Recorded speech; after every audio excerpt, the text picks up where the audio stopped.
Welcome back, piggies, to another episode of the Pigskin Pals podcast with your hosts, Dayne and AJ. Today, we're going to have a quick one. We're going to go over a couple buy, sell, hold scenarios with 3 players, 3 groups, see what we like, see what we want to trade away. Let's get stuck into it.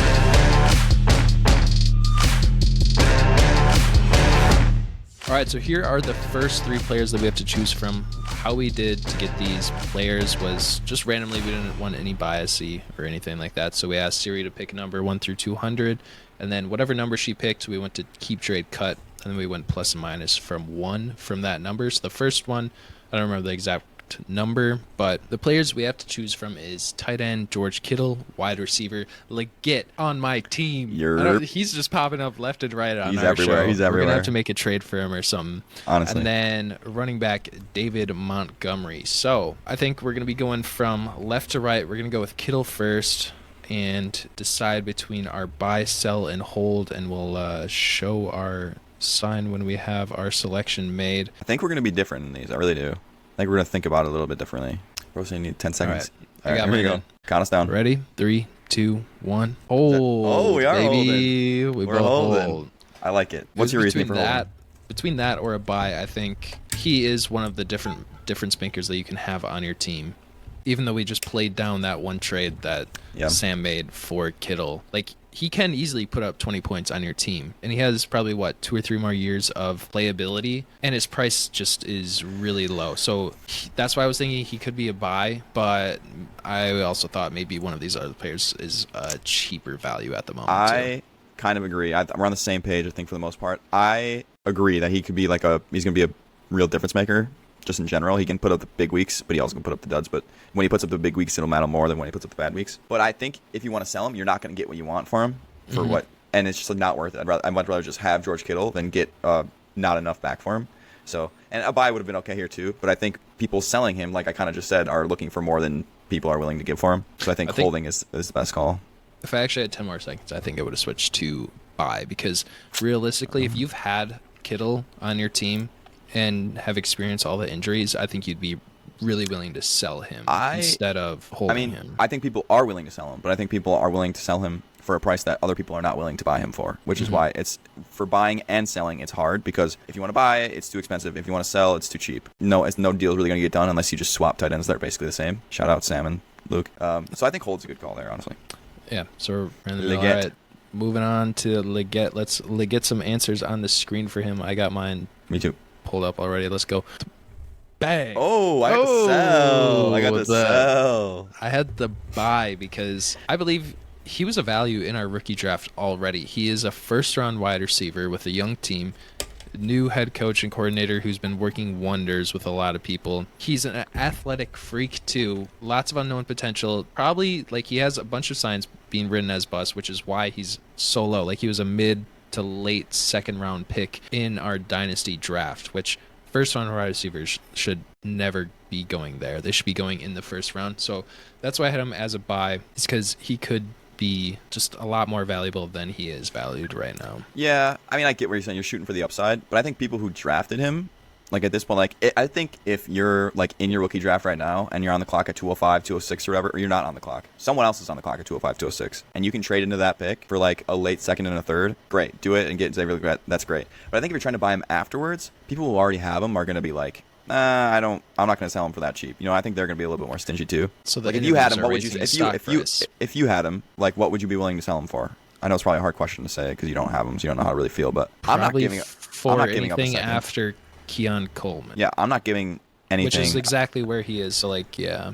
I'm not giving up a second for him at this point. If you have him now, there's no point to give him up for a second because he can go up, great, and if he goes down, unlucky, right? So I think people you're going to try and buy from maybe are going to be a little. It's the same thing I was thinking about for Kittle. It's going to be too expensive. People are stingy when it comes to stuff. I see I would where just you're be going. trading If you can buy him or someone or a wide receiver that I'm trying to re-roll. I think that's your opportunity to buy. I agree. If you can get him for something like that, like a third and a random old guy or something like that, or go for it. Definitely a good buy. But I don't know if you are going to be able to do that. Get those trades done, people. Facts. Get those trades done. Moving on to the last one. We know what both of us have. So Dave Montgomery, I got to buy here. Got to sell. He's kind of the opposite of these guys. I think you can probably get him for pretty cheap in most scenarios. If you're a competitive team, he's going to be a guy that puts up points for you, and you could probably get him for a third and change or a second, and that's it. And you have a guy who's going to be in your starting lineup for the entire year. I don't think there's any way that you could get him for a third. A third and If change, he's I said. ranked You got to add at something the onto it, to be same fair. point as if he's ranked similar to these two people,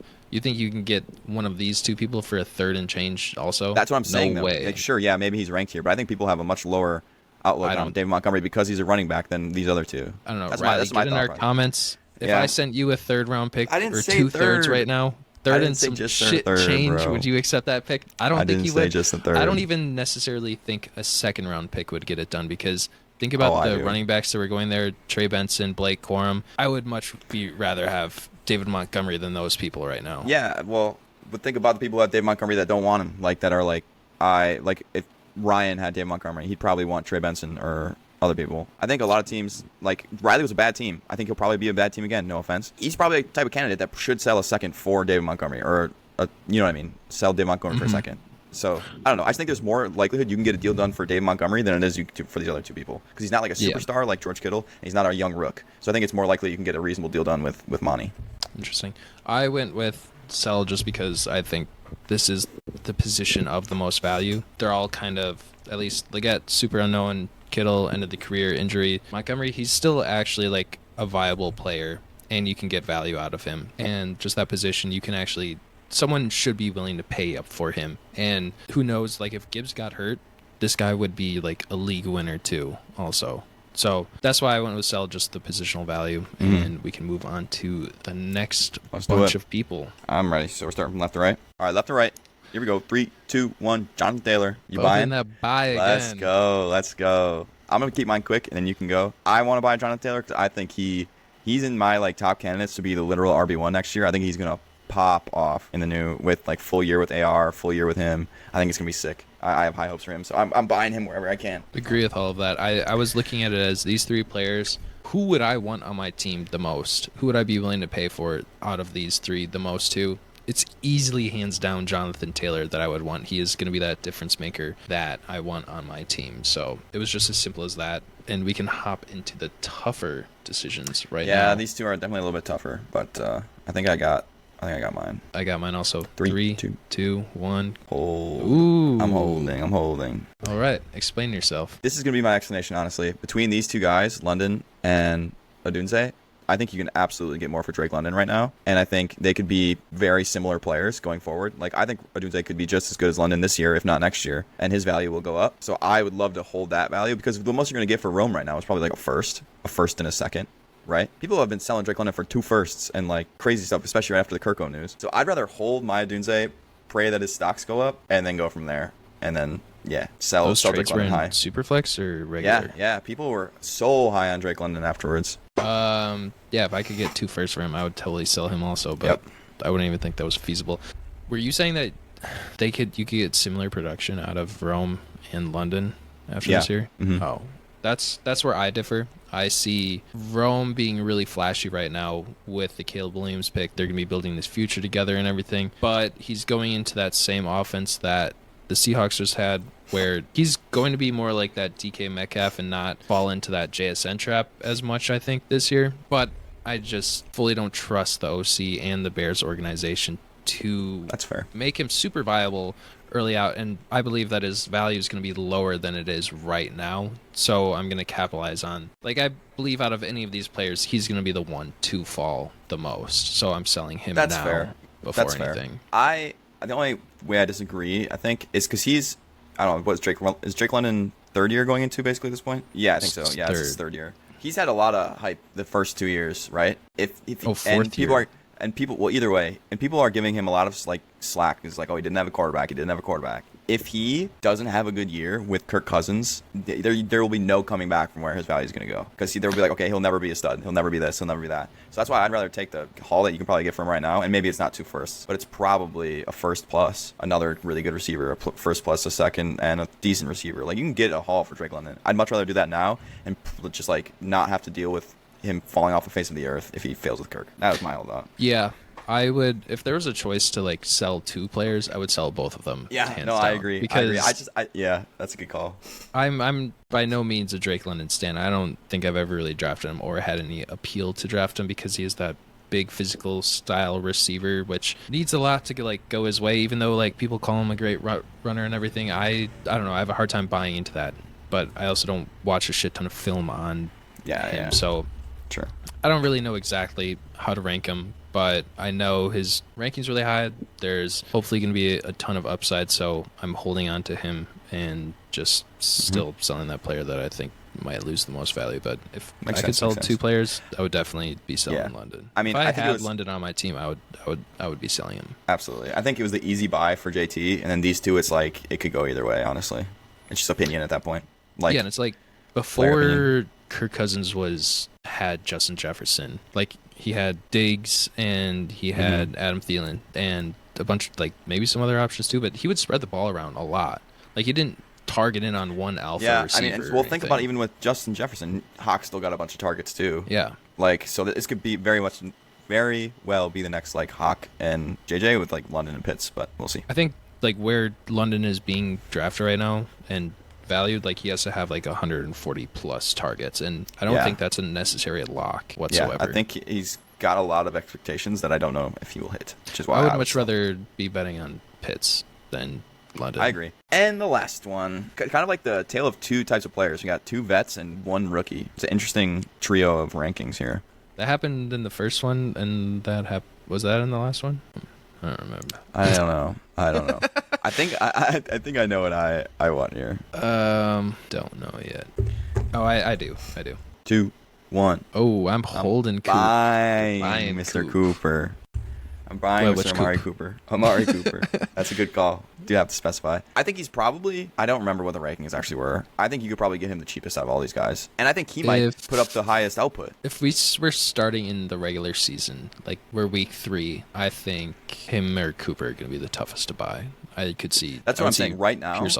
I think Pearsal and Cooper Kupp are probably harder to get than Amari Cooper, because Cooper Kupp, it's like, oh, he's going to be healthy. Like, whoever has him is like, oh, he's going to be healthy. I want to give him this last ride. You know, he could be a beast. He could help me. So they're like, I want him on my team. And then Ricky Pearsal, it's a rookie. No one drafts their rookie and then trades him right away, unless it's Tez Walker, who isn't a real rookie anyway. So I think people would struggle there. And I think Amari Cooper is a very good value right now. Like, he's going to put up points. That's what he does. I went with hold. I went with hold because I feel like I just need to explain my other players first, but I can't. I mean, we can keep, let's keep going so you can do that. Well, I'm just going to go into the next one right now. My next one is going to be sell. So I'm going to be selling Cooper because I think you could get more out of him, especially once people see him not injured and playing again and taking more away from Puka Nacua. Like, I think there's going to be a lot more even than people are expecting this year than everyone's expecting. Like, that was a crazy year, and I think things will regress for Nacua and progress for Cooper back to the mean. I'm going to be honest. I think you may be right. I think I want to change my answer to sell. I think I'm on the sell train, but keep going. You can. Yeah. And then, so between the two old heads, I was thinking of who I'd want on my team more for the value, and it was Cooper, because he is like that certified alpha dog on his team. So I'm going to be holding on to him, and no one's buying him. Cooper has that name where you can sell him for a first, maybe. Still, Cooper, I don't think you could get a first down for him at all. Amari Cooper. I personally, I'm definitely gonna change to sell. I think it's definitely the better call, because you could hold. Like, I was thinking too competitive minded. I think where I'm like, I'm trying to win. Cooper Kupp is good, but he will probably be the most. You can get the most out of him than anyone else on this list, and still get someone good enough back where you can use to win games. Is what I think you can do. Whereas if I would have gone with sell Ricky, all I'm going to get is like a second round pick. What am I going to get? A middling wide receiver. I bet I can get Cooper. If Cooper Kupp first couple games, 15 points, 16 points, you know, I could trade him probably for a high second, first, plus a receiver I can play. Something like that. For a guy who's like, I really want to win this. Yeah, you're probably right. He is the best guy to have to sell, I think. Because I think as soon as he blows up, you can just get rid of him. Yeah. Who do you also think has a longer career? Cooper Kupp or Amari Cooper? Amari Cooper. Who lasts longer? Amari Cooper. Even though he's been in like the league like 5 more years than Cooper Kupp already. Like, I definitely would hold Cooper. Hold Amari Cooper. Sell Cooper Kupp, I think is the right call there. And then we're both buying Ricky Pearsal. Oh wait, I messed up. I'm buy Amari Cooper. Sell Cooper Kupp. I am hold Ricky Pearsal. You are. Did I do buy or hold for? Nope. You did. Amari you Cooper? Did hold Amari Cooper. Sell Cooper Kupp. Now you're gonna be buy Ricky, and I'm hold Ricky. Okay, yeah. I am gonna actually Yeah, I am buying Ricky. I think he is the cheapest to buy. Probably, And, which is wild. Like, if you buy him now, I'm almost thinking it as you buy him and you're going to be holding him. Because Yeah. you can buy him on the cheap and then you're holding him and his value is just going to be increasing as time goes on, hopefully. Yeah. And, like, he is another first-round wide receiver. I keep talking about that, but I value draft capital a lot in my players. And so do teams. So I'm just going to be trusting that draft capital and hoping he gets on the field and impresses. Yeah, And then also, there is going to be some sort of change of the tides with the 49ers wide receivers soon. So that's kind of why I think can the hold either help or hurt his value. Yeah, that's kind of why I lean to hold here. Is because like if you got him, you're not giving him away now. You have to wait to see what happens, at least in the first year. See, does Ayuk go? Does Debo go? Does whatever go? Then you'll see he'll get his chance, and then you can decide at that point, once he gets his chance, do I sell him or do I want to keep him? So that's why I think he's like a perfect. He's almost a perfect hold candidate. I think. Like he's like he's the a ideal perfect hold. everything candidate because I think also if he, let's say they trade Ayuk or Debo, I would be selling him so fast. I think so. Why would you have sold?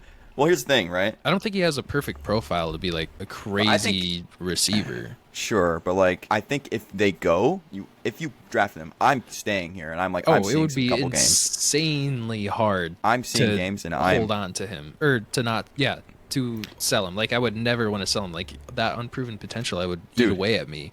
And then if you sold him and he broke out, you'd be like, "Fuck, I'm so stupid." I almost think now after like I think people probably in general would have done the same thing that you're saying, like, oh, sell Ricky right away when he gets a chance. But since Puka happened and everyone sold him afterwards, like, oh, he's this pick, he's not going to be good. People sold him for seconds and like a first maybe. People are like, oh god. Now if situations like I think people are gonna be a little bit more like, oh, I have to wait. I think a little bit before I sell him. Because people were like, "What if I ruin this again? What if I make a mistake again and get rid of a guy?" Yeah, I think. And he's got a better draft capital. So like, I'm not dropping or selling a first round pick that just gets his chance to play finally and be the number 2. Like, no way. But it is crazy how people just value players based on recency bias. Like, absolutely, yeah. You could have a blow up week 1, middling week 2. And you'd be like, okay, I could still sell him, and then he just duds on week 3, and people are like, you see that downward trend? He sucks. I'm not buying his ass. Like, but look at those first 2 weeks. Yeah, that is true. You have to really take advantage of the booms when they happen. Because, once a dud or 2 game hits, it's like goodbye value. No, you can never sell this guy again. I think I went buy, sell. No, god damn it. Yeah, buy, sell, hold is what I did. Yes. And I went right hold, in order. sell, buy. I went right in order. All right, let us know what you would do down in the comments for these players. Do we have some... Yeah, are we stupid? Do you want to disagree with us? You can talk in the comments below, but thanks for tuning in. AJ, you got anything else to say? Later.